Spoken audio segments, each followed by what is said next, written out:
So hello, everybody. It's good to see you.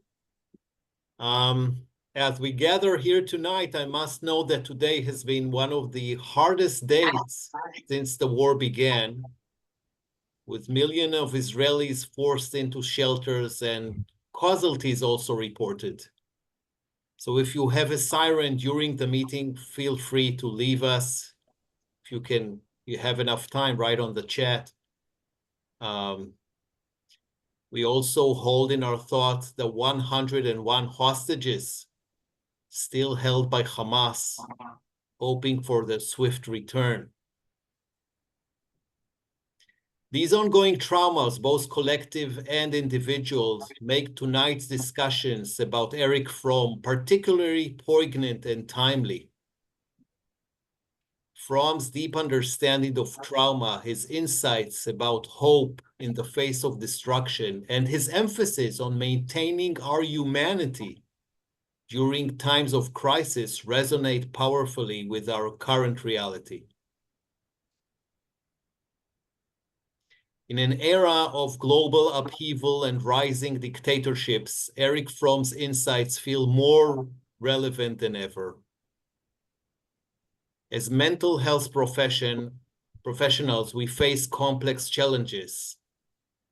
How do we maintain our therapeutic presence in a fragmented world? How do we help our patients navigate their personal struggles amid society's turmoil? Tonight, we explore these questions through the work of two distinguished scholars, Roger Frie and Sandra Buechler. My name is Aner Govrin, and with me, Sharon Beiman, my colleague and good friend. Hi, Sharon. Hi, Aner. Hi, Roger. Hi, Sandra. Hi. Hi, everybody. We are very excited and honored to be here tonight and together to overcome the stress we have here around the missiles and to look for humanity wherever possible. So thank you for being with us tonight. Thank you. So we are here tonight to launch two new books. Dr. Roger Frie's Edge of Catastrophe, Erich Fromm, Fascism and the Holocaust. Roger's book unveils heartbreaking letters written by Fromm's family members in their final years. These previously unpublished letters chronicle their suffering from the late 1930s until their deportation to death camps. Though Fromm never spoke openly about his murdered relatives, he kept these letters among his most precious possessions until his death, Roger writes. The letters offers us a window into Fromm's inner world and help us understand how personal trauma shaped his theoretical contributions. Dr. Sandra Buechler's Erich Fromm, A Contemporary Introduction, shows us how Fromm's work can guide modern clinicians. Sandra demonstrates how his ideas provide both theoretical depth and practical wisdom for our daily practice. Fromm offers clinicians a unique framework. He connects individual psychological health with broader society's well-being. His focus on love, freedom, and authentic living directly addresses our challenges in the consulting room. As Sandra shows us, Fromm can be an internal mentor for therapists at every career stage. He helps us maintain our sense of purpose and professional vitality. So allow me to introduce our two guests. Dr. Sandra Buechler is a renowned psychoanalyst, training and supervising analyst at the William Alanson White Institute.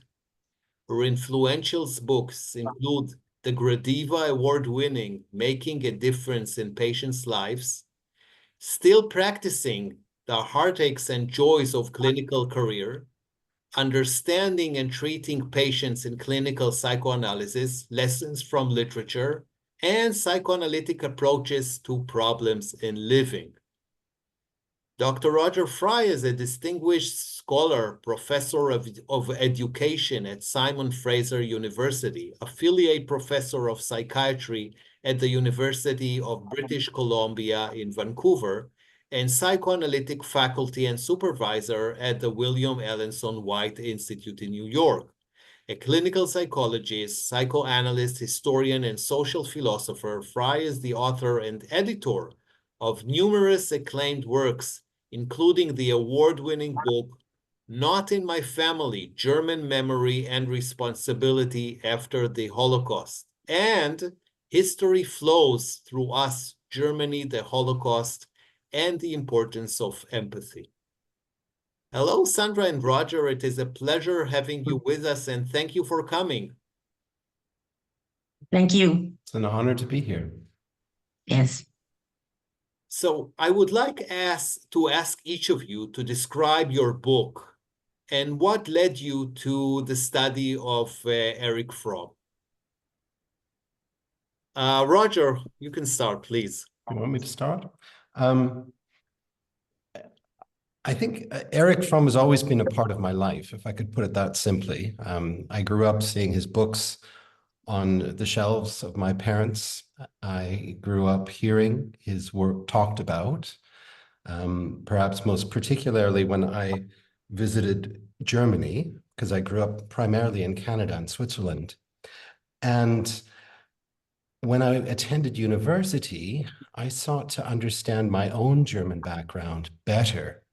And I turned to Erich Fromm as a university student to read Fear of Freedom, as it's called in the UK, or Escape from Freedom, as it's called in the United States. And I think ultimately Fromm was the reason that I ended up training at the William Ellenson White Institute, since he was one of the co-founders. So in a sense, he's been a part of my own personal and professional journey all the way through. I've returned to Fromm now, in part related to the work that I have been doing, specifically on the Holocaust and German memory, and most specifically on how psychoanalysis might respond to our current social and political crises. And I think in that context, Fromm's life and Fromm's work and Fromm's teachings have a lot to tell us. Tell us more about your book. Sure. Yeah, I wasn't sure how much detail you wanted me to go into. Let me give it a try. And that is that quite some years, I've been working on this book on and off for at least 10 years. So it's been a long work in progress. And it's a work that is based entirely on archival research and documentation, much of which had not previously been published. And what essentially happened, with the assistance of Erich Fromm, who was Fromm's last personal assistant, I learned of these letters in Fromm's family. And I was quite stunned when I learned about them, because one of the things that, of course, distinguishes Fromm amongst other European Jewish refugee and emigre analysts of the period was Fromm was one of the few analysts to speak openly and publicly against fascism and National Socialism, not only in hindsight, but while it was emerging in the 1930s, and then most specifically in his book, Escape from Freedom in 1941. And I'd always been stunned by that. There was an element of courage in his work that really stood out to me. What I of course, did not know, and indeed what had not been talked about, was this family background. And the fact that throughout the period that Fromm was formulating the arguments, thinking them through, figuring out how he might apply psychoanalysis to this period of severe social and political crises, he was actively engaged in a campaign to save family members who remained in Nazi Germany. Very few would survive. But what these letters show us is a different side of Fromm. Fromm was famously private. He shared very little of his personal experience publicly. And so with these letters, we begin to glimpse what he himself was experiencing. And I think these letters form what, to my mind, has always been a missing backdrop to understand this unique psychoanalyst, a psychoanalyst who bridged the clinical world and the social and political world in a way that few other psychoanalysts did then or have since. And so that was very much the motivation to write this book, and also to ask how it was, in essence, that we hadn't talked about this previously. Right? It seemed just to be an entirely missing chapter. Who were these relatives, and what are the content of these letters? So I'm actually speaking to you from Berlin. I'm currently a fellow at the Center for Research on Anti-Semitism here in Berlin. And it's actually quite poignant to be talking about this, because here again, we often think about Fromm as an American or as a German American, but I think what's often overlooked is the fact that he was a German Jewish refugee. And much of his life was shaped by his years in Berlin. Although he grew up with his family in Frankfurt, in Berlin is where most of his relatives lived, and he visited throughout his life. In Berlin is also where he trained at the Berlin Psychoanalytic Institute, which was really the most radical politically of all the analytic institutes. And in Berlin is where his aunts lived, and those are who the letters were written by. And it is also from Berlin that they were deported, in fact, very close to where I'm currently living. And so this city, in many ways, both its culture, its dynamism, its politics, its society, shaped Fromm's ideas and his outlook. And the letters were written by his aunts. What they reveal are Fromm's many, many attempts to rescue them, to seek to help them in any way he could. Also his connections and attempts to rescue his cousin. And so there are many different people actually involved in the letters.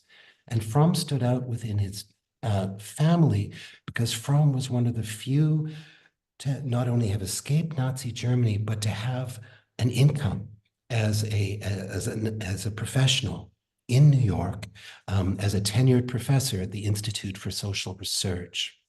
And so all of the letters essentially reached him, as did all the pleas for help, because he was seen as the member of the family who was most likely to be able to help his relatives to escape. Right? So he became sort of the center of a correspondence that sort of went from relative to relative to relative. Right. And I read these letters, and they are heartbreaking, right? There is a plea for more money and help, but they are also part of them. There is a part also optimistic, especially from his aunt, I think, that she says in one letter that she still thinks about the world as beautiful, and she still thinks of people as good, and these all influence his thoughts. Yes, what was stunning to me, knowing Fromm's work, and as particularly his later work, some of the works for which he's most well known, such as The Art of Loving, is I could hear echoes of those letters. And specifically, the letters written by one of his aunts, who was a social worker and a teacher, and who really emphasized she survived in a ghetto in southeast Poland throughout the years from 1939 to 1943, and was ultimately murdered at Treblinka. But throughout those years, she was essentially the caretaker of children in that ghetto. And she talks about the role of love and its instrumental importance in sustaining everyone's lives and togetherness in the midst of circumstances that we can't possibly imagine, right? And these letters are just enormously poignant and powerful. And as I say, there are echoes of that in Fromm's later emphasis on a sense of connectedness to others, right? What I think distinguished from is the early critique that he made of Freud, and specifically a rejection of Freud's emphasis on aggression, innate aggression. And he did so also in connection with Martin Buber. And this is another really important historical connection to understand. And that is that Erich Fromm and Martin Buber both taught at what was called the Frie Learning Center in Frankfurt in the period of 1919 to 1921. And it was precisely this time that Martin Buber was writing I and Thou. And this undoubtedly had a direct influence on Fromm's ideas, because we find those same ideas connected with I and thou, or in German, ich und du, in Fromm's work, repeated over and over again. Also in terms of how Fromm understands the therapeutic relationship. Right? So there are all of these, I think, hugely important and also really fascinating connections that have long not been fully understood. Can you expand a little about that? How Fromm understood their therapeutic relations?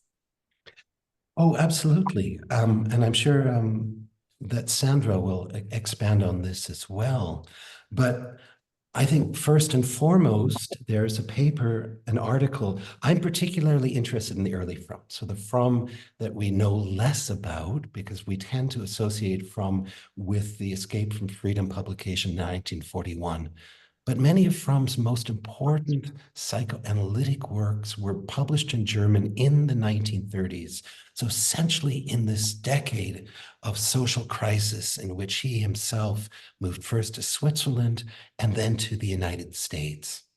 And in 1935, Fromm wrote an article called The Social Determinants of Psychoanalytic Therapy. And in this in this article, he aligns himself with the works of Sandor Ferenczi. And he knew Sandor Ferenczi personally, and he would often meet with Ferenczi when Ferenczi was at Grodek's sanatorium, as did Frieda from Reichmann, as did Karen Hornheim. So they were all personally acquainted with Ferenczi. And this was another chapter that we tend to have overlooked, because we associate Ferenczi's work with individuals, for example, like Clara Thompson, who was also one of the founders of interpersonal psychoanalysis. But he found in Ferenczi an ally, specifically an ally contra Freud. And what he really emphasized, starting in this article, was the role of relatedness to the patient. And he essentially rejected Freud's early emphasis on neutrality and this metaphor of the analyst as a surgeon. And instead, he actually uses these words. He talks about the possibility of being kind and nice to one's patients, right? It's hardly something we think about as radical today. But when Fromm wrote this in 1935, it really was radical. And in fact, it got him into a lot of trouble. And it was as a result of this article that he was ultimately asked, or literally pushed out of the Institute for Social Research, because he was no longer seen as a Freudian. Right, so that's where you get some of these early kernels of his later work then on the therapeutic relationship. Yes. And so why in our era that there is lots of dictatorship and what's going on in many countries, not just in the US after Trump's second election, what relevancy do Fromm have to understanding these political phenomena of fascism, dictatorship, and countries that the leader becomes the center and the focus of, and his needs become the center of the country, and there is no less solidarity between the citizens? So this is a very important question. Of course, it's a very large question. So I will try to be brief because I want to make sure that Sandra has enough time as well. Two things I would say to answer that. The first one is that what made Fromm stand out again is that he argued that it is not enough for the therapist to focus only on the well-being of the patient. The patient's well-being, indeed the therapist's well-being, is directly connected to the health and well-being of society. As such, the therapist always needs to be educated in how society works and be able to address society critically. And this is really fundamental to understanding who Fromm was, not only as a thinker, but as a clinician. Many of Fromm's later works were focused on society, not directly on clinical ideas. There are a host of reasons for that, but we can leave that aside for the moment. But I thought I would read you just one quote, and this is from a book that Fromm wrote in 1964 in response to the civil rights movement in the United States. And it has to do with the notion of group narcissism. And it relates directly to the question you posed, Aner, and that is, how can we understand the willingness of individuals to submit to authoritarian systems and authoritarian leaders? And let me read you this quote, and I'll read it slowly so that everyone can follow along. The highly narcissistic group is eager to have a leader with whom it can identify itself. The leader is then admired by the group, which projects its narcissism onto him. In the very act of submission to the powerful leader, which is in depth an act of symbiosis and identification, the narcissism of the individual is transferred onto the leader. The greater the leader, the greater the follower. Personalities who, as individuals, are particularly narcissistic are the most qualified to fulfill this function. The narcissism of the leader who is convinced of his greatness and who has no doubts is precisely what attracts the narcissism of those who submit to him. The half-insane leader is often the most successful one. This was written before the election of Trump. I just important to point out. But what we can see, the ideas in that actually emerge out of the book Escape from Freedom. Because of course, he was writing at that time to try to answer the question of how it was that his neighbors in Germany were supporting Hitler. How to begin to make sense of this fact. And narcissism and group narcissism, which he also referred to as racial narcissism, became a very important concept for him to explain that process. Okay. Thank you. We will get back to you. Now for Sandra's book. Sandra, can you please tell us about your book and about your connection to Fromm? Sure. Well, like Roger, I fell in love, I would say, with Fromm as an undergraduate. That was the start of my thinking about his ideas.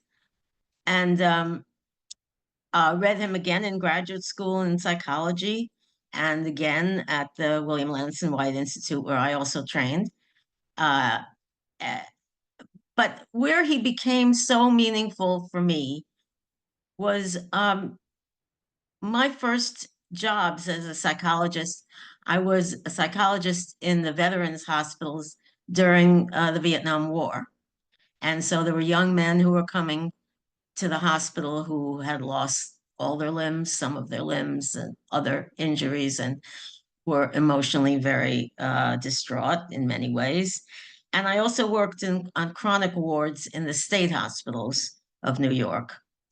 And so during that period of my career, I was in situations that were just extremely painful and difficult. And I was looking for some way of finding both meaning and hope in the work, in doing treatment in these situations.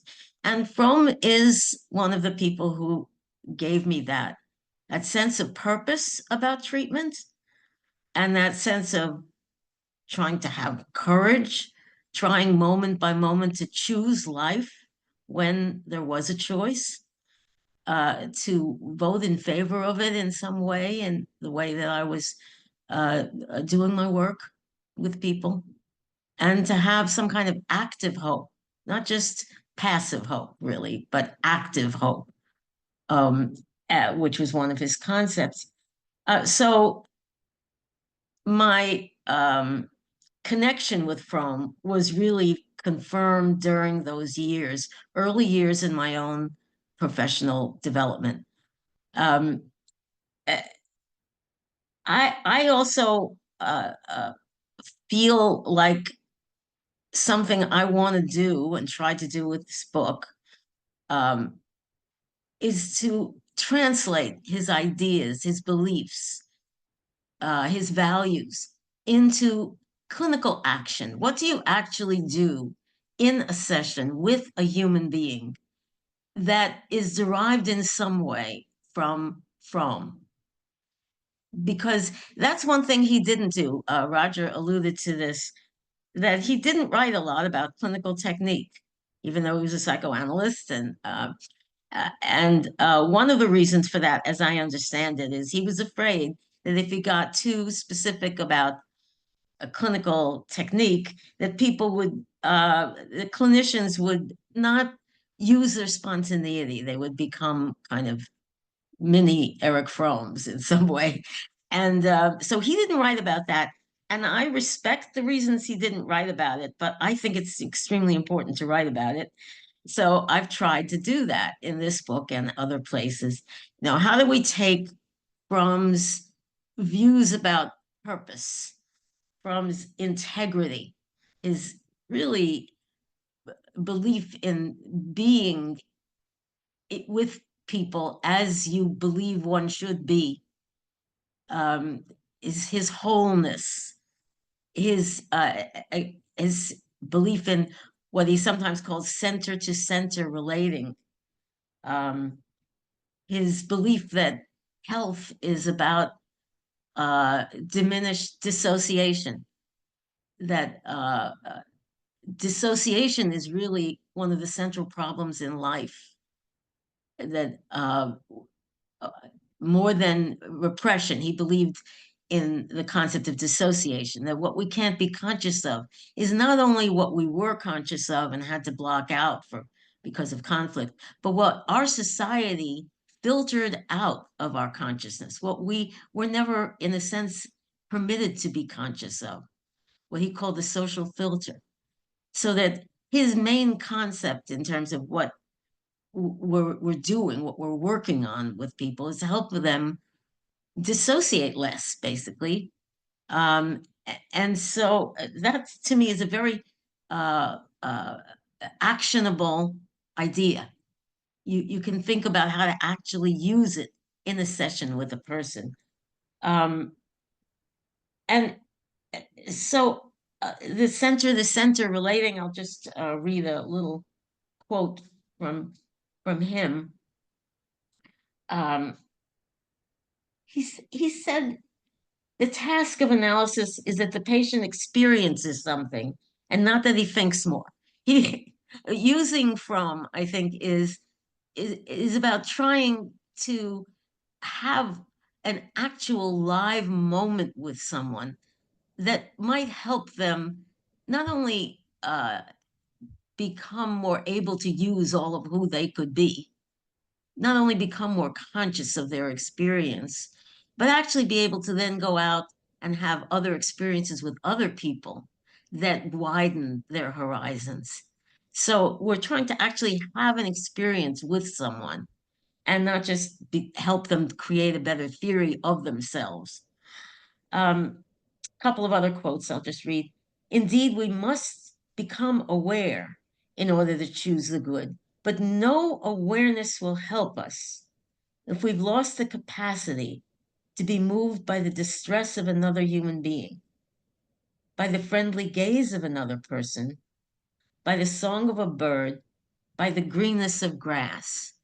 And he was a humanist in a very profound sense and really tried to help people become less lonely with their suffering. He believed in directly addressing suffering, not going around it, but going through it. But that the way you can bear doing that is if you're not alone doing it. That loneliness is so exacerbates suffering that people can't stand it. And about the role of the therapist analyst, he said something interesting that I tried to find my own spin on. He said, quote, "Then I do not think about myself. Then my ego does not stand in the way. But something entirely different happens. There's what I call a central relatedness between me and him. He's not a thing over there which I look at, but he confronts me fully, and I confront him fully. And there's, in fact, no escaping from that." So I took that idea and developed it in my own way. I've tried to spin some of his ideas. And I developed the idea of non-narcissistic investments in life and in treatment. The idea being that I do care, I'm not neutral, I do care about the outcome. I do care about the person's life and the quality of their life, but I don't care about it because I need a success to make myself feel like I'm a great therapist. I don't need it for narcissistic reasons. I need it because I'm invested in life and therefore in that person's life as well as in my own life. So the other thing that I think is really very important in Fromm is how he can inspire new clinicians or people who are becoming clinicians. Not just because of the values that he expresses and that I think can be translated into action. That's important. But I think also because he helps us use all of who we are in the work so that we don't compartmentalize the lover of music that we might be, the family member we might be, the moviegoer we might be. We don't compartmentalize that. We use all of it in the work. We use all of it to create what I've called a signature style of treatment, to develop our own way of doing the work. And Fromm has very much guided me in my own development in that sense. So these are some of my feelings about Fromm. So Sandra, if I might ask sort of, I don't know if it's provocative or like, so in what way he was a psychoanalyst? Like, Yes, well, that's a very good question because it comes up a lot. For one thing, people who are more trained in a sort of classic Freudian training will look at Fromm and say, "Oh, that's superficial. That's not that's on the conscious level. Doesn't really get to the unconscious," which I really think is just factually not true. He talked a lot about the unconscious, but he talked about it in his own way. So what is psychoanalytic? Well, I mean, there are so many different definitions of that. One of my supervisors was Bill Bromberg, who once said that psychoanalysis is a process that looks at itself, which I thought was really succinct and didn't require you to be Jungian or Freudian or Frommian. It's a process that looks at itself. If you accept that as one aspect of what is analytic, Fromm is certainly analytic. There's no question. I think there can't be, if you read him, any question about that. He's always looking at the process between him and somebody else. So that's a very succinct. I mean, there are certainly, many ways of defining what is and isn't psychoanalytic. But Fromm is very involved in helping people become more conscious of what is not conscious. So that would be another way of looking at how he's psychoanalytic. He certainly is, from my point of view. He also, Please, Roger. yes, Roger, please.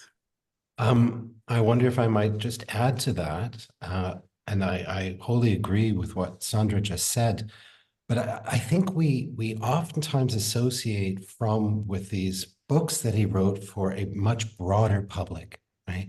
And what we overlook is who Fromm actually was. And so I just want to fill in that historical gap because I think it's enormously important. Fromm trained at the Berlin Psychoanalytic Institute.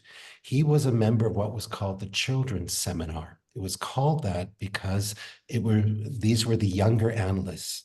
The three main individuals in that seminar were Otto Pfennichel, Wilhelm Reich, and Erich Fromm. All of the members were Social Democrats or Communist Party members, and all of them had a radical, progressive view of psychoanalysis.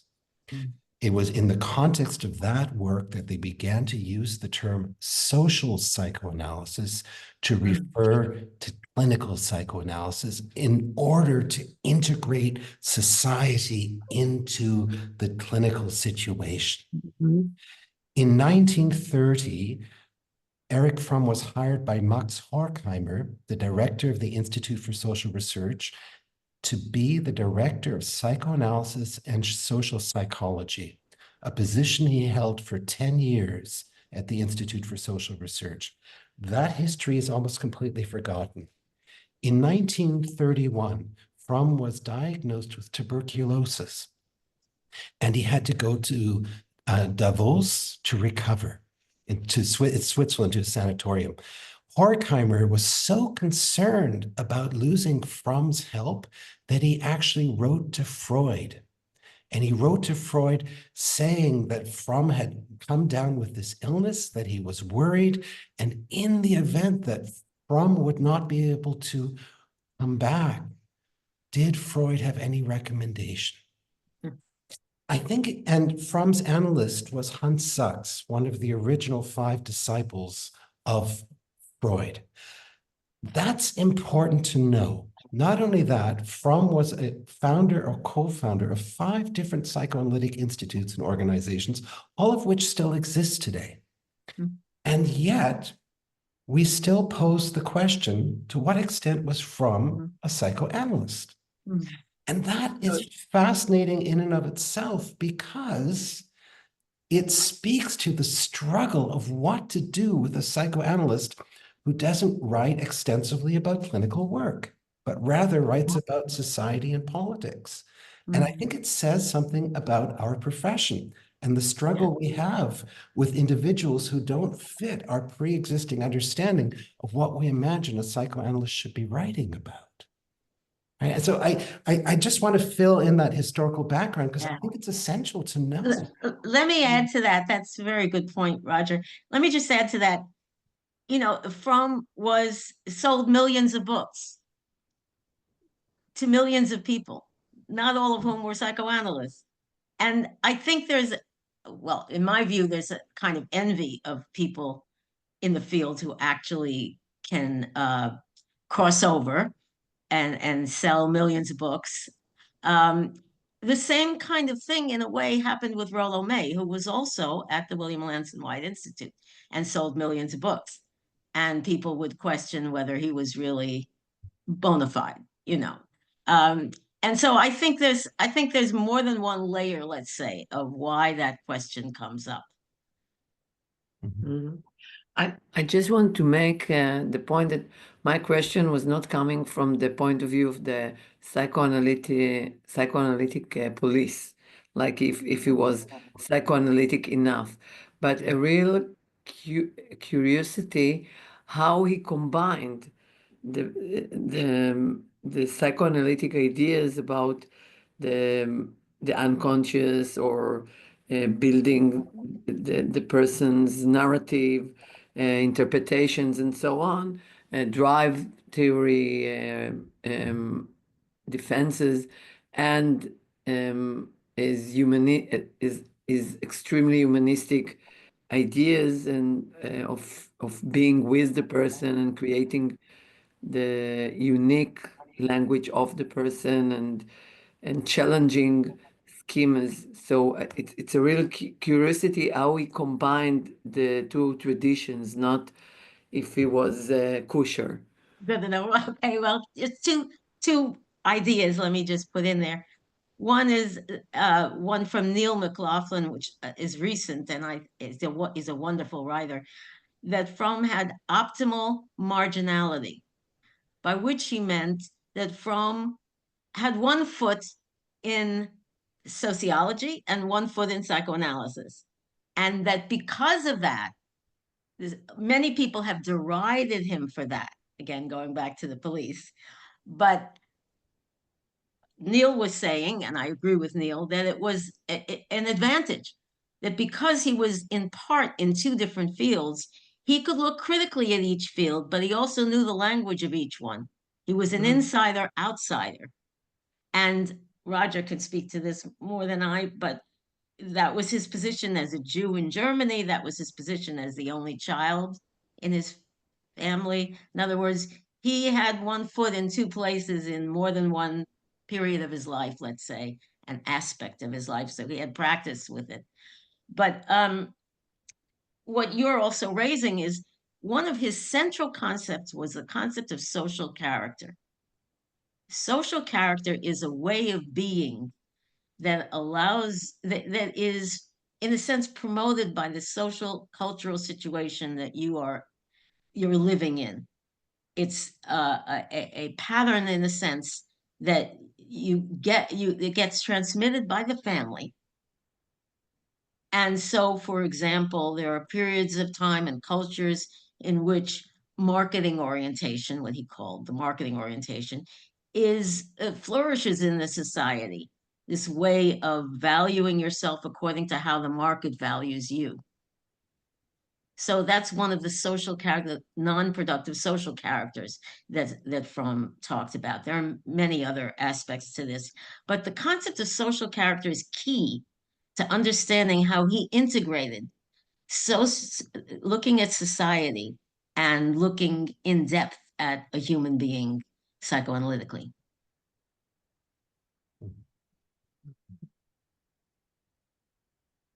Perhaps if I might just add two quick points to what Sandra just said, which I thought was extremely relevant. One is in the appendix to Escape from Freedom, you can find Fromm's essential summary of what interpersonal psychoanalysis is. And so the question, what was Fromm's psychoanalytic approach? Really, that question can only be answered by stating what is interpersonal psychoanalysis. Because of course, Fromm, together with Sullivan and Clara Thompson and Frieda from Reichmann, created the interpersonal school, which in turn strongly influenced the relational school. And in that work and in some of the other very early works from Fromm, we have the first use of the term interpersonal, right? So he essentially coined that term, which later on then became the name of this new school of psychoanalysis. And so it's a much broader question, but essentially, yes, the early interpersonalists essentially do away with the drives. Right? And they see the mind as fundamentally social in nature, structured by the interpersonal relationship, developmentally as well as in the present, but also for Fromm, structured by social forces, economic and political forces. And working psychoanalytically means engaging the person and understanding what evolves in the interpersonal or relational interaction with the patient. I also recently had a chance to speak with Edgar Levinson, who was an early graduate, is still vibrant and alive at, I believe, around age 100, if I'm correct, Sandra. Yes, that's right. And was in supervision with Fromm in the 1950s. And what he told me was that, Fromm had many of the characteristics of a more traditional psychoanalyst, since of course his own training analysis was very traditional, but he also was always asking how the patient exists in society and how they are shaped by social forces. And he was also always conscious of the ways in which those social forces were shaping the analyst and the interaction. Right? So if we were to think about the unconscious, we could ask, what are we seeing and not seeing as a result of the ways in which we as analysts have been shaped, and the values and the assumptions we bring to bear in our work with patients. Right. So I think there's a lot there that can really expand our understanding of the analytic process, focusing specifically on the role of society. But it is different from how we generally think about psychoanalysis. And what? Yeah, just to play off that for a moment. So before I became an analyst, I was a emotion researcher, and one of the questions that got talked about a lot is, what are the primary motives in the human being? What's primary? And Fromm put the relationship, interrelating as primary, and not aggression as primary. And that, to me, that difference, those two things have huge consequences in a session, because just a patient is being very aggressive toward me. What do I assume? What do I assume? Do I assume with Fromm that some kind of life force, biophilia, flourishing, has been blocked? Or do I assume this aggression is primary? This is what it's part of just being a human being. And where do I go with each of those assumptions? How does each assumption focus me differently in the session? That's my interest. And what is the place of the unconscious in Fromm's thought?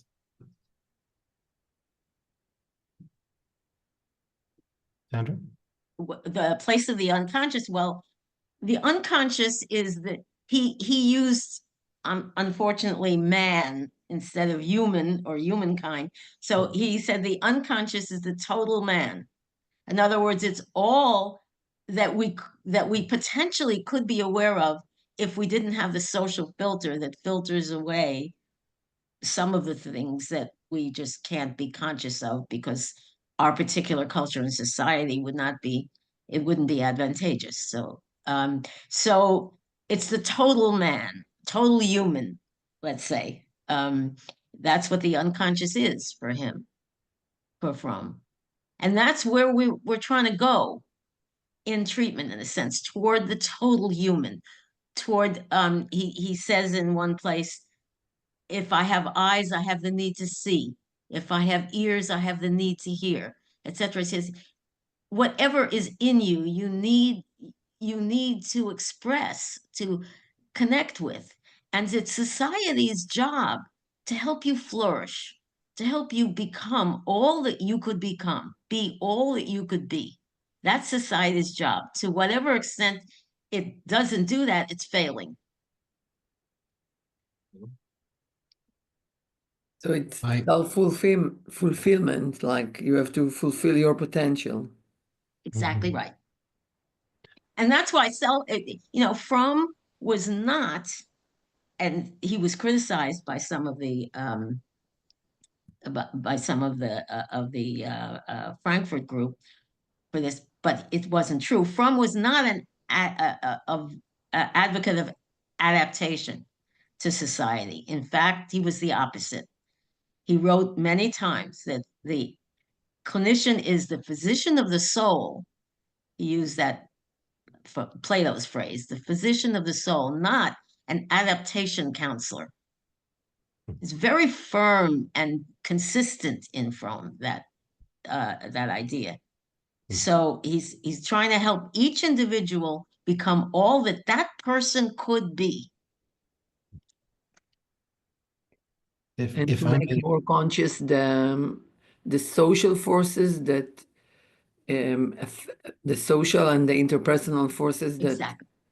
that Correct. affect our development or ability to fulfill ourselves. And as Roger just said, what happens if the analyst or clinician has the same social filter as the patient? Or what happens if we're from the same society and we can't be conscious of the same things?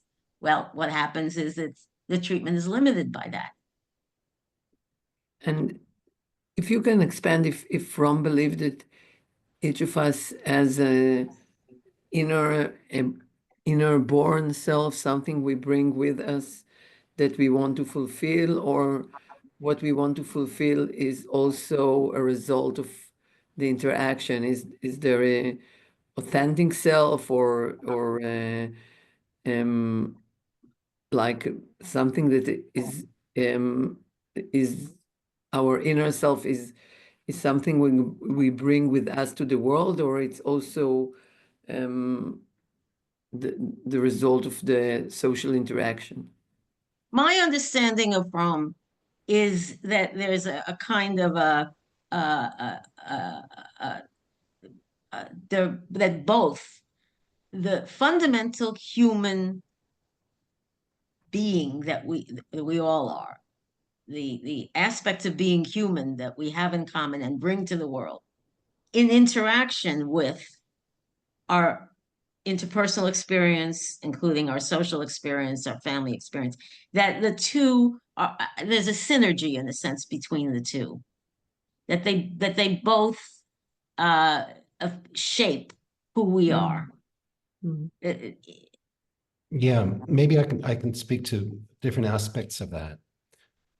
First of all, I think it's enormously important to understand and remember that Fromm essentially did away with the intrapsychic model of mind. In doing away with the intrapsychic model of mind, the question that emerges is what happens to the dynamic unconscious as we traditionally understand it, right? Because of course it's linked to the drives and to the intrapsychic model of mind. So it's fundamental to understand, as Sandra was just pointing out, that Fromm was a sociologist. And Fromm fundamentally believed that who we are is a shaping by social forces, right? We are fundamentally shaped by society. We emerge as individuals, and that's, I think, what Sandra was just saying. And as individuals, we have the possibility of, in turn, shaping our society. But first and foremost, we are social beings shaped by social forces in which we emerge. And unless we understand that, he believed we ultimately revert back to an intrapsychic model that makes it very difficult to account for the social and environmental world. So he was essentially taking this traditional model of psychoanalysis, the classical one within which he was trained, and turning it on its head. And this was a very radical thing to do. He did this in the mid-1930s. And he didn't make many friends in the process. In fact, it's as a result of doing this that he was pushed out of the Institute for Social Research. Adorno and Horkheimer felt that he was too critical of Freud, and that in moving away from Freud's theories of drives, they were left, I mean, that sort of hollowed out a key aspect of the theories that they were working on. And so, again, I think it's easy to overlook the radicality of Fromm's work, right?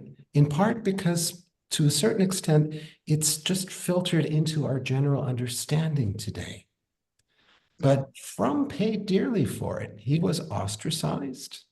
And he was later on summarily kicked out of the International Psychoanalytic Association as well. and he wasn't even told, right? So it was, I think it was not an easy process. And one question that so often comes up is, why didn't he write more clinically? My own experience in going back and looking at a lot of this information is his early papers from the 1930s that were written in German. They were published primarily in the Journal of the Institute for Social Research. They were clinical. Mm-hmm. After he was kicked out of the Institute for Social Research, I think he was really injured. And he suddenly found an audience that went well beyond the psychoanalytic readership. I mean, Escape from Freedom sold 5 million books. And by the end of World War II, it had been published into 13 different languages. And he was suddenly moved from being a refugee analyst to sort of a global intellectual celebrity. And what was really fascinating to me in researching this was Escape from Freedom was very, very positively reviewed across all kinds of media in society. The main negative reviews came from classical psychoanalysts. I would read you just one. In The Nation, Carl Menninger, right, wrote, and I quote, Erich Fromm was in Germany a distinguished sociologist. His book is written as if he considers himself a psychoanalyst, end quote. Right? And then he just sort of launches into a critique of Fromm's account of psychoanalysis. Why? Because Fromm was really shaking up a general understanding, right? He was doing away with the traditional understanding of drives and the dynamic unconscious and the intrapsychic model. So, I mean, I find this fascinating, right? This moment in history, in the history of our field. One of the things. Yeah, let me just say one Yes, application yes. of this, because I think it's important. It's important to go in a sense from the macro to the micro and back and forth in this. So my own way with, as I first met a patient, this first question I would often ask is, tell me the situation you were born into. And that was a question, but it was also a statement that we're each born into a situation we did not create. And the situation you were born into is important for us to look at. So I'm just trying to say the ideas, the connection, the idea of us each being a social being can be applied in a specific, concrete way in our work. One of the criticism that were made against Fromm, that he had superficial optimism.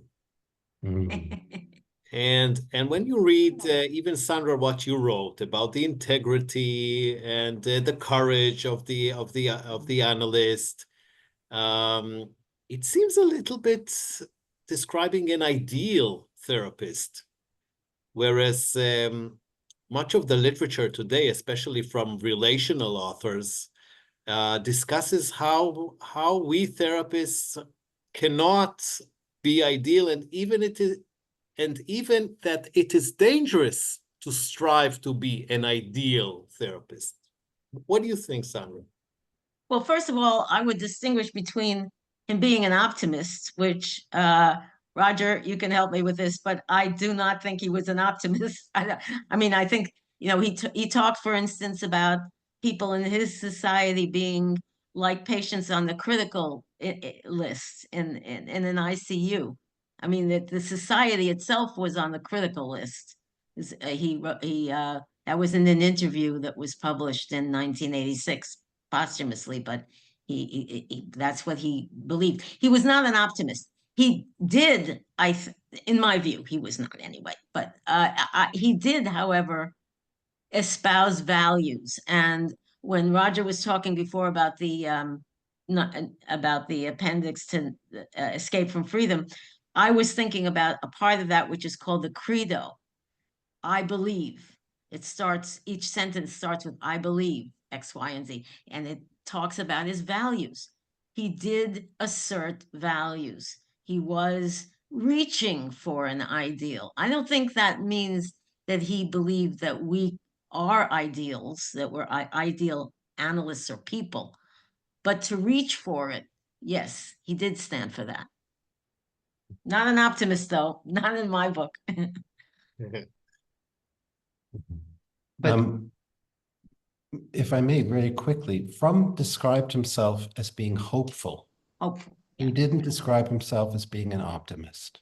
mm, And I think the criticism that Fromm was an optimist actually stems from the Freudians originally, because Fromm let go of the death drive and he let go of the notion of innate aggression.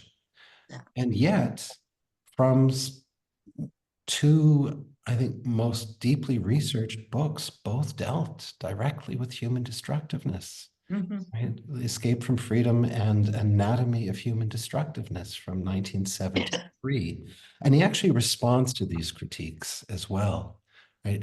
So these critiques were very much a part of psychoanalytic politics in the post-war period, particularly in North America. We have Yeah, I mean, yes, yes, go on, Sandra. he does at some point, I forget where, talk about that he doesn't think that values like integrity, courage should be analyzed as something else. You know, I don't remember where he said it, but he's very, very firm about that and about hope, which he also wrote about as active hope. He took the concept of active hope and he credits Ernst Schachtel with it. Ernst Schachtel in 1959 wrote a book called Metamorphosis, which was extremely important in the era that I trained. It's not an easy book, but it's a very important book, basically about perception. And in that book, Schachtel talked about basically active as opposed to passive hope. Fromm did believe in a kind of active hope where we try to make something that we want occur. We work toward it. And we have active hope about it, including about the treatments that we do. So he was very hopeful, exactly right, but not necessarily thinking that everything's just going to be, hunky-dory. I don't think he did. We have several questions from people from the audience. David tries to understand what is the difference between Erich Fromm's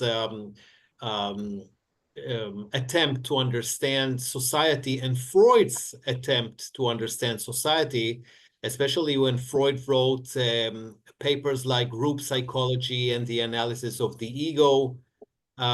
So Freud also tried to look at social phenomena. What is the difference between them?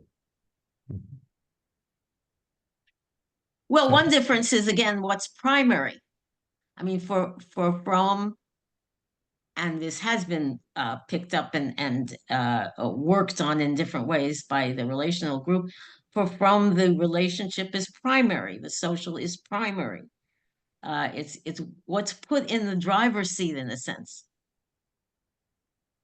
Yeah, I think we can think about this to some degree also epistemologically, and that is that what we have in generally, and I'm speaking in a generality, in the Freudian model is using an internal model of mind and notion of drives, and then applying that internal model of mind to societal phenomena. Right? And Fromm, and many others too, would argue that there's a problem with doing that because an internal model of mind can't possibly understand societal phenomena or use to be understand what societal phenomena are. And again, Fromm essentially turns it its head and he says we have to start with the idea that we are fundamentally social beings shaped by society. And only then can we begin to understand what happens in the mind. So that society or group phenomena aren't secondary to what happens intrapsychically. They are, in fact, as Sandra just said, primary, right? So it's, again, a reversal of sorts. Yes, we can hear from that how the relational approach was so inspired by what you're saying. And we have another comment by Ayelet Raz, which has many things to do exactly with what you said just now. Ayelet writes, I feel Fromm was a major precursor for a lot of concepts later to be created and discovered. Fromm was the first to coin the term the unlived life, later used by Adam Phillips and Thomas Ogden. He stressed the power of society not to enable to fulfillment of the potentials of lives, and these unlived life are the source of destructiveness and evil.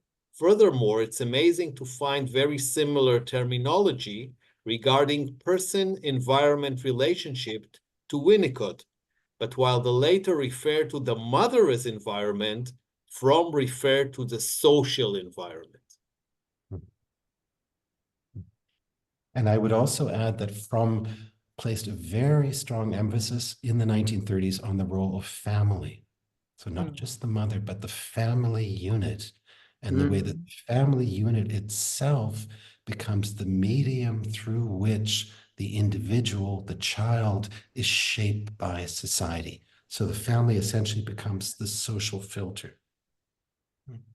A number of years ago in Berlin, we had a meeting about how Fromm influenced various fields: psychology, psychoanalysis, sociology, linguistics, philosophy, etc. And in preparing for that meeting, I thought about how Fromm influenced me, and I had what for me was a very interesting discovery, which was that some of the things I'd written that I thought were my ideas, I realized actually were Fromm's ideas. And I asked myself, well, I'm not a plagiarist. I didn't do this on purpose. But I look back at my early writing and said, well, how did that happen? Is it that I absorbed something from my own analysts and supervisors and teachers, all of whom worked with Fromm? So is it that I absorbed it but didn't realize that, and then thought this is my, just wrote it as my idea? Or so I'm offering that as a question of how come it is that we see a lot of Fromm's ideas in more current or later analysts with Fromm not credited. And sometimes I think this isn't something done on purpose. It's we absorb ideas not realizing all of what we're absorbing, and then we come up with them. And I think that happens a lot in the history of at least psychoanalysis and probably other fields as well. Can I ask about if you can share about, it's not the technique, but the style of his therapeutic work? Was he like, what was the I don't know, the flavors of how he worked, actively, passively, interpretatively, or like more speaking about what we think about the world? Was, if you know about his therapeutic works, since he didn't share a lot of therapeutic interaction, were they philosophical or more personal? If you have some.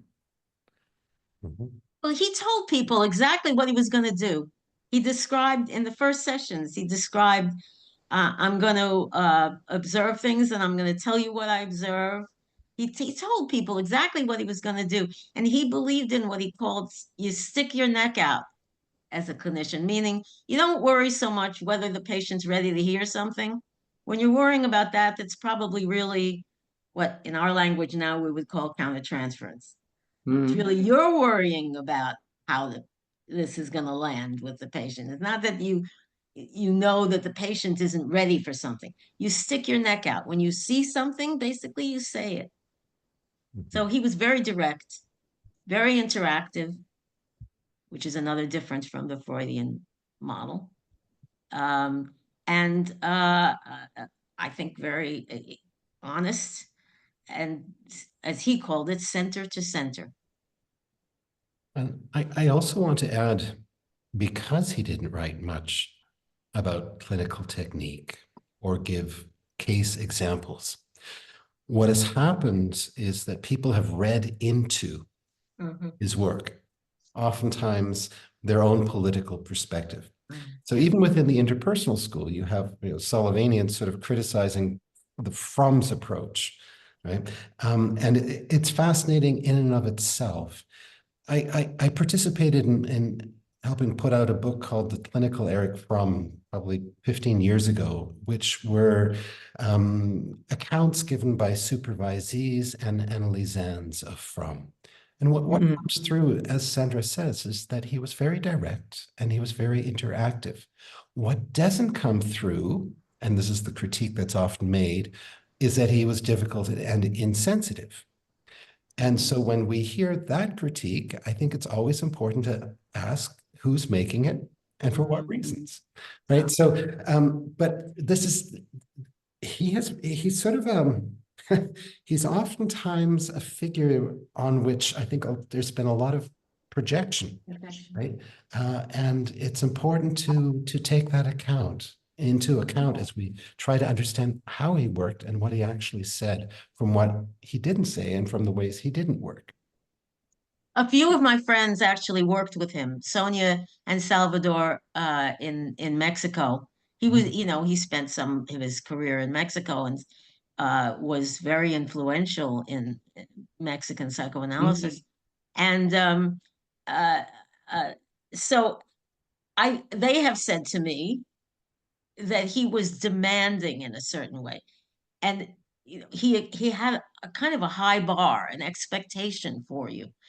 If you may or may not experience that as harsh or hurtful. I think some people did and some people didn't. And I totally agree with Roger. Fromm is kind of like a Rorschach, a lot of people project different things onto him for their own reasons. But if you have an idea, or if you can share, like, was the conversation more philosophical? No. Did you share it No. conceptual work, or more personal? It was not philosophical. He was against abstraction, really. I call it the level of abstraction. He wanted to work at the level of abstraction of what happened, what the person felt, what he saw, what they saw. Very specific, not at all philosophical. He actually said in the 1950s, he gave a series of lectures at the William Allinson White Institute about clinical work. That's one of the few pieces we have from him. And he said, one of the worst things an analyst can be is boring. And so also many of the people who worked with him said there was a sense of aliveness in working with him. One really felt that sense of aliveness. What also comes through is he could be quite political. Right? Politics had a place in the therapeutic setting, and that too was radical. I mean, even today it's radical, but at the time when he was writing this, it was, again, to use the English saying, it ruffled some feathers, not in the right direction. Well, so Reiner Funk, who Roger spoke of, was Fromm's assistant in the last 8 years of Fromm's life, and worked with him and wrote a wonderful book called Life Itself is Also an Art. Is that I forget exactly the wording, but it is a book that juxtaposes Reiner's experience of Fromm with some of Fromm's ideas and writing. So you can see the connection between the way, at least Reiner experienced the actual man, and the Fromm's ideas. And you see many times Reiner wrote that after hours and hours with Fromm, he would feel energized. He would go home and write some of his own stuff because he had so much energy. And a number of people wrote about how Fromm electrified them in a sense. One time, I think Fromm wrote something like, the analytic hours should be some of the most interesting hours in the person's experience of life. That's I think really what he lived and wanted to be for people. Can I one Yes, other yes, of thing course. that I think is important? So as a professor or when I teach candidates or psychotherapists in training, I don't recommend that people simply pick up a book of Fromm from the 1950s and start reading. Because it's really important to understand that Fromm's works, written from 1941 through 1976, were really focused on contemporary issues of that period. And he was writing in the style of that period. So unlike some analytic writers that we might be used to reading, he's focusing on a broad audience and speaking to issues in a general manner. And it oftentimes really conflicts with our analytic sensibility that we develop in terms of our readings. And I mean, for example, Fromm was not Adorno. Fromm's works were not like, he was not an Adorno in terms of being a philosopher like that. He actively believed in the importance of writing for a general audience. And that was both a plus, since he felt that change happens in society, but it was also a drawback in terms of reaching the analytic community. Because those aren't the kinds of books we tend to read, nor are those the kinds of books we tend to recommend to our students, right? And so this is, again, one of the challenges in addressing from a contemporary perspective. But I would like to emphasize, again, there are those papers from the 1930s that only in the last 15 years have been translated into English, where one really gets the sense of Fromm writing for an analytic community. And they're different in nature. I have a personal anecdote to say about that. When I was trying to write my first book, and I wanted the analytic press at that time, now it's Routledge, to publish my book. And the editor, managing editor, was Paul Stepansky, a wonderful man who wrote many books of his own. And I was talking to Paul for the first time and what I wanted to write. And he said, well, I'd like you to write your first book in jargon. And I said, why, Paul? You want to sell books, don't you? And not that many people are going to buy a book in jargon. He said, because I want you to be respected. And then you could write anything you want after that. And I think that's very much what Roger's talking about there. We're used to a certain kind of, or analysts were at least used to a certain kind of jargon. That's what was respected. We have a very interesting question from Drew Orenstein, who is asking, I have some patients who are not the least bit political, even currently. I wonder how Fromm might have dealt with that. Zero shred, not voting, zero. What do you think?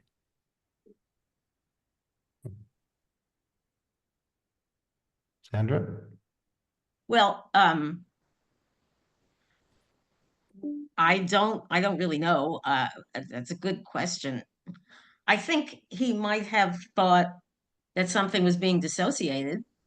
And if it was, he would, every analytic theoretical point of view, to me, is really about focus. What do you focus on in this session? And I could look at every analytic theory from that point of view. So I think Fromm might focus on the absence of political content, whereas another analyst might not focus on that. He might think about during the session, I wonder why that's absent. What else? What can I understand about that? What might be dissociated here? that might be his focus, whereas another analyst wouldn't be looking for it. I would also add, again, this is also my experience teaching at different psychoanalytic institutes over the years. When I've been asked to propose courses, I've often proposed courses on social theory and political theory and its importance for psychoanalysis. And they've always said, yeah, perhaps as a fourth-year elective, we can include that. Fromm's point would be, unless and until we understand that these issues need to be taught to candidates in the very first year, in the very first semester of training, we will never understand that these ideas are always present in the room, and that it's not asking about this is not something extra that we are bringing into the room. It's always already in the room. Right? And so I think for Fromm, from the very start of working with a patient, there would be questions about how the patient exists in society, how they are shaped by society, how they experience society. And that, I think, is the key difference. I think for many of us, given how we've trained, we struggle with how to bring this into the session. Mm-hmm. From his perspective, again, it's always already in the session. Right. Mm-hmm. Right. So Roger's bringing up the focus in training, and that is sort of a parallel to the focus in the session. You know, what do we hear? What are we looking for? What are we realizing is missing? What are we connecting, linking with our own feelings, or with another session, or with whatever, with the person's background, with, you know, were their parents not political? Mm-hmm. You know, what does non-political mean in that particular person's experience of life? You know. So correct me if I'm wrong, but if I understood correctly, the main theme of in what situation were you born? So you can have different situations for the same phenomena.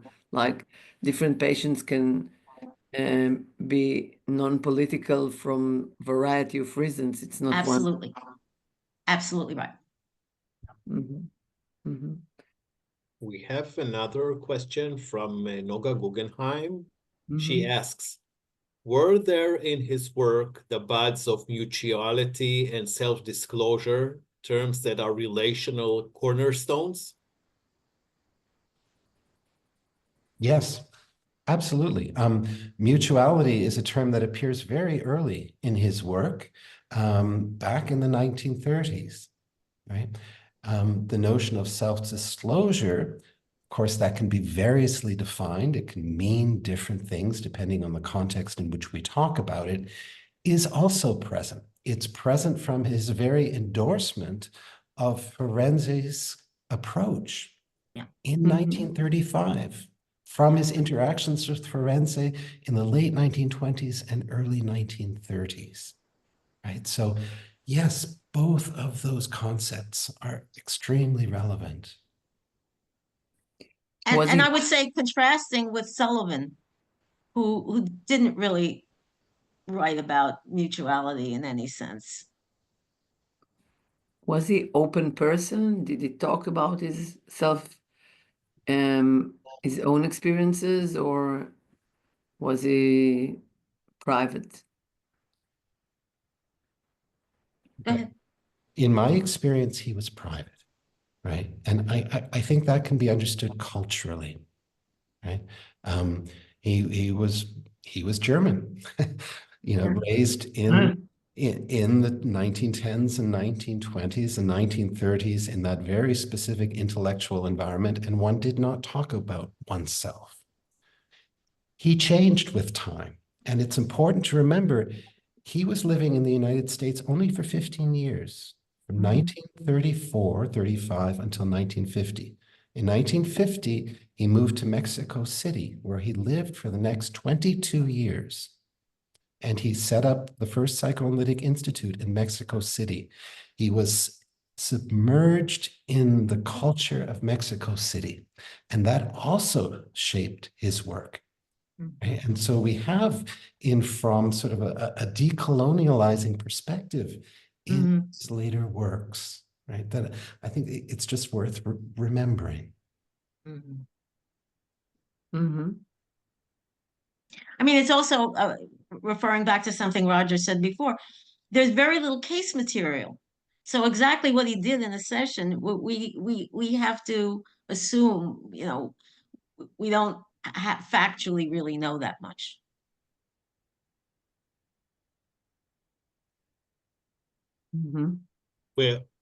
I think we can't talk about Fromm without mentioning The Art of Loving.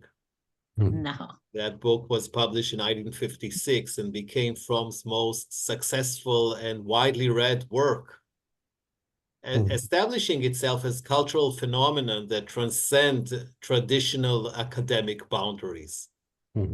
Why this particular book sold millions of copies worldwide? Can I jump in and just provide some background to that book? Because I think it's important. Fromm was living in Mexico City. His second wife, Henny Gerland, had tragically died a few years earlier.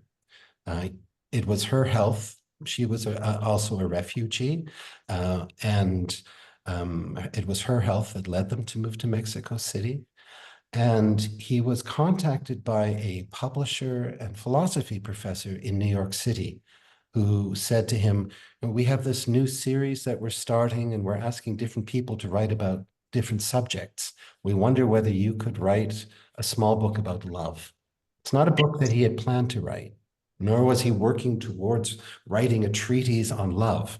This was a small book that was meant for a broad audience, and it was written in the middle of the 1950s, a highly conservative decade. And because it was written for a broad audience, the ideas therein, specifically about gender, are much more traditional in comparison to how he talks about gender and relationships in other books, right?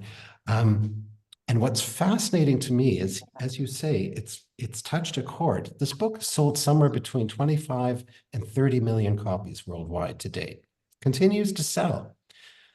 For Fromm, it was never something that he saw as a major part of his work. It was something that happened, almost happened to him. One difficulty is, of course, psychoanalysts today, if they want to try to understand Fromm, reach for this book, because of course it's about love, so it's going to tell us something, right? But that's not where we're going to find the essential aspects of Fromm the psychoanalyst. And so I just want to point that out, but it is absolutely fascinating that this book has, one, come to define him, in part because that was never the idea, and two, reach such a broad audience. But, you know, movies, books about love also sell a lot. I mean, why is that a phenomenon? It's something people are very interested in.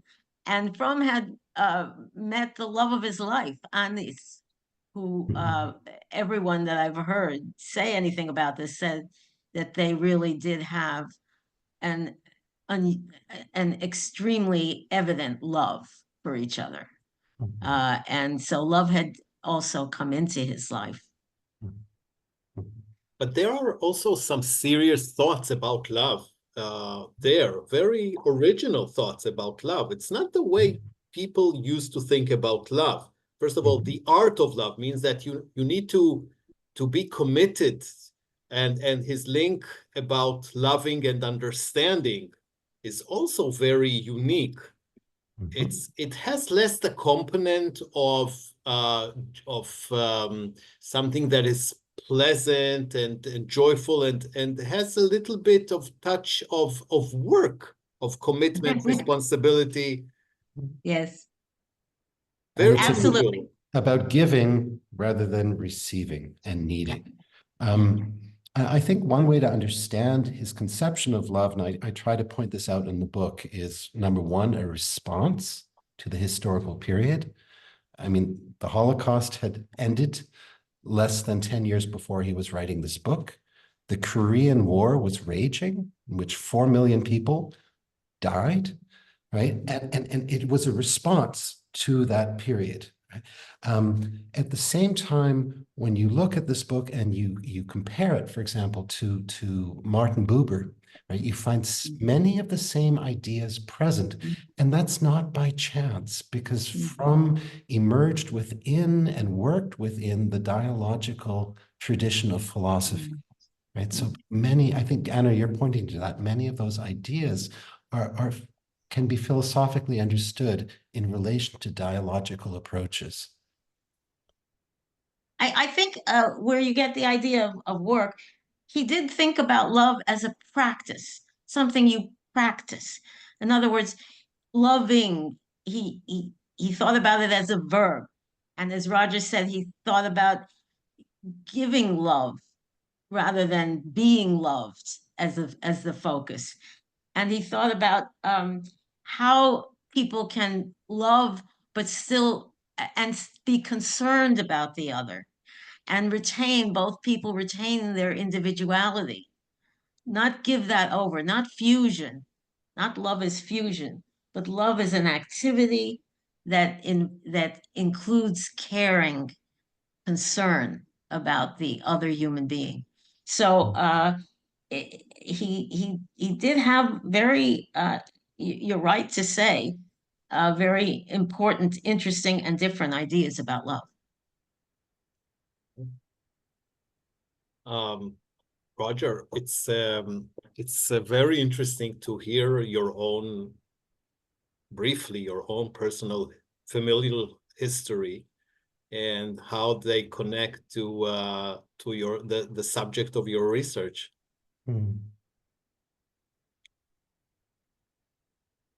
Sorry, was that a question? Would you like me to talk about that? Or? Yes, if you can tell the audience, not everyone knows your personal history. Sure. It's certainly something I've written about. In fact, I've been working in the area of specifically German memory and the Holocaust, traumatic memory. And it was in the context of doing that work that I literally stumbled on these letters in Fromm's family, which I felt absolutely obligated to bring to life. They're enormously powerful. And if you have a chance to read them, it's easy to access the book through libraries. You don't need to buy it. But I mean, you'll get a sense of that.